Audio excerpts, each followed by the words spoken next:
आप सबन को राधे राधे। तो मेरे ठेठ देहाती चैनल में आप सभी का स्वागत है।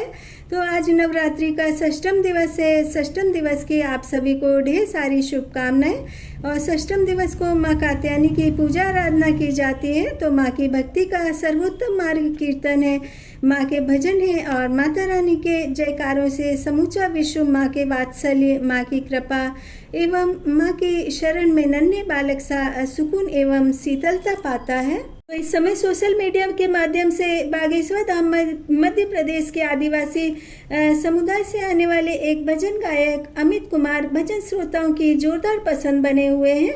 और मुझे गाने के बारे में इतना अनुभव नहीं है, लेकिन जब ये सुर ताल छेड़ते हैं तो लगता है नरेंद्र चंचल जी भजन सुना रहे हैं। क्योंकि कला अमीरी गरीबी नहीं देखती है और एक कड़वा सत्य ये है कि कुछ कलाएं गॉड गिफ्टेड होती हैं। और जैसे कि संगीत, नृत्य, एक्टिंग, लेखन, काव्य वाचन कला इत्यादि, क्योंकि ये ऐसी अद्भुत कलाएं हैं जिनको निखारने, संवारने और समाज के योगदान की ज़रूरत होती है।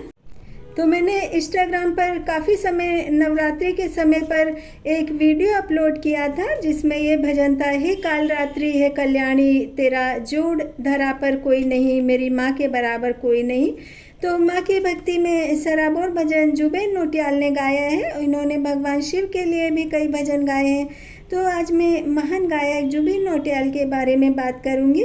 कड़ी मेहनत, संघर्ष, निराशाओं के अंधेरे, हताशा और भी जीवन से कई लड़ाइयाँ लड़कर जुबेन नौटियाल ने इतना ऊंचा मकाम हासिल किया। और जुबेन नौटियाल का जन्म 14 जून 1989 को देहरादून के उत्तराखंड में हुआ था। 4 वर्ष की उम्र से ही इन्होंने गाने गाने शुरू कर दिए थे और उन्होंने अपनी प्रारंभिक पढ़ाई सेंट जोसेफ एकेडमी स्कूल से की थी और बाद में वेल्थम बॉयज़ स्कूल में संगीत विषय के साथ आगे बढ़े। संगीत के अलावा इन्होंने गिटार, पियानो, हारमोनियम जैसे वाद्य यंत्र भी सीखे। देहरादून का साधारण से घराने का लड़का जिसने एक्स फैक्टर से अपनी संगीत यात्रा शुरू की थी और आज बॉलीवुड का जाना माना पहचाना नाम है। 2011 में इनके गाने के स्टाइल को रिजेक्शन मिला और फिर इन्होंने गाना गाया, एक मुलाकात ज़रूरी है ज़िंदगी के लिए, बन के तू रहबर मुझको मिला, एक मुलाकात हो तुम पास हो, जीने की वजह तुम बनो।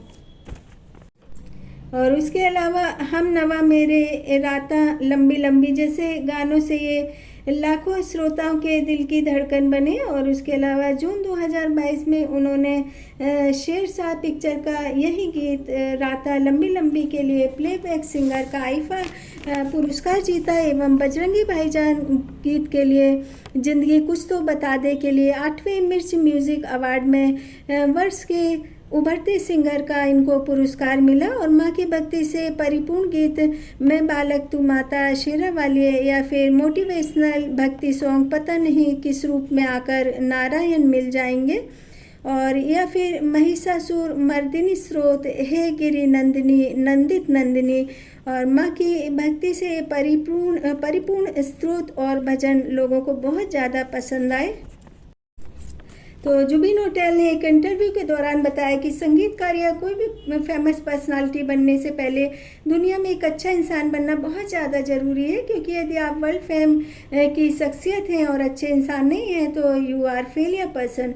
और ज़मीन से उठे इंसान के विचार, समाज के लिए नज़रिया, गरीबों की मदद करना, और ये सब उनकी ज़िंदगी के बेशकीमती नाम होते हैं। और हमारे लड्डू गोपाल के लिए भी इन्होंने कई सुंदर भजन गाए, जैसे मुझको भी तू अपना ले, मन वृंदावन बन जाए, मुझ में ही तू बस जाए, और मन तुझ में ही रम जाए, या फिर ओ मेरे कान्हा, या जय जय राधा रमण हरि बोल, या फिर श्री कृष्ण गोविंद हरे मुरारी, हे नाथ नारायण वासुदेवा।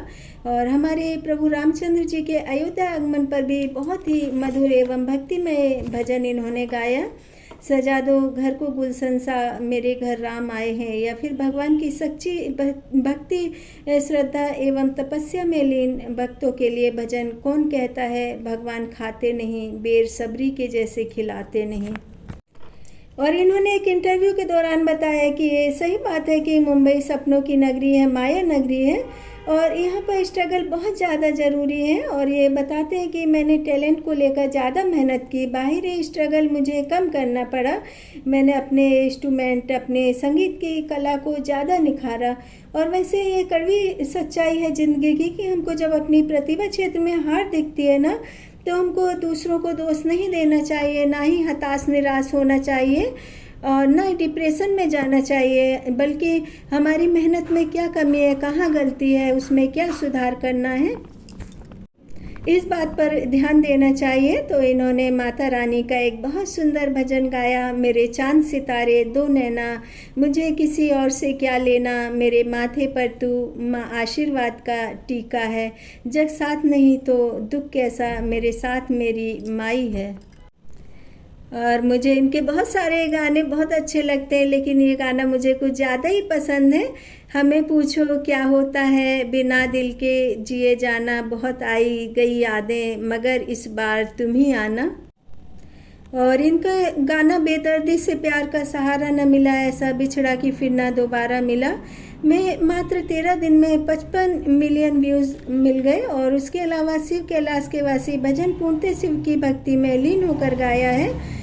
तो एक संगीतकार का संगीत का सफ़र तभी पूर्ण रूप से सफल माना जाता है जबकि एक गायक सूफी, एक साधु की तरह संगीत की साधना में पूरी तरह से समर्पित हो जाता है।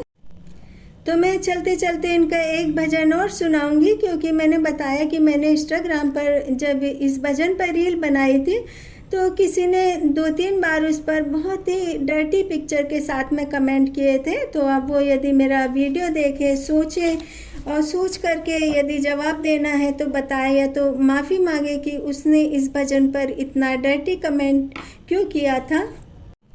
तो चलते चलते फिर से मैं माता रानी का एक भजन दोहराऊंगी, क्योंकि जब मैंने रील पर ये वीडियो अपलोड किया था तो किसी ने बहुत ही डर्टी कमेंट किया था और माता रानी की मूर्ति के आगे वीडियो बनाते हुए ने इसने बहुत ज़्यादा ड्रिंक की थी और बहुत ही अजीब टाइप की हरकतें कर रहा था।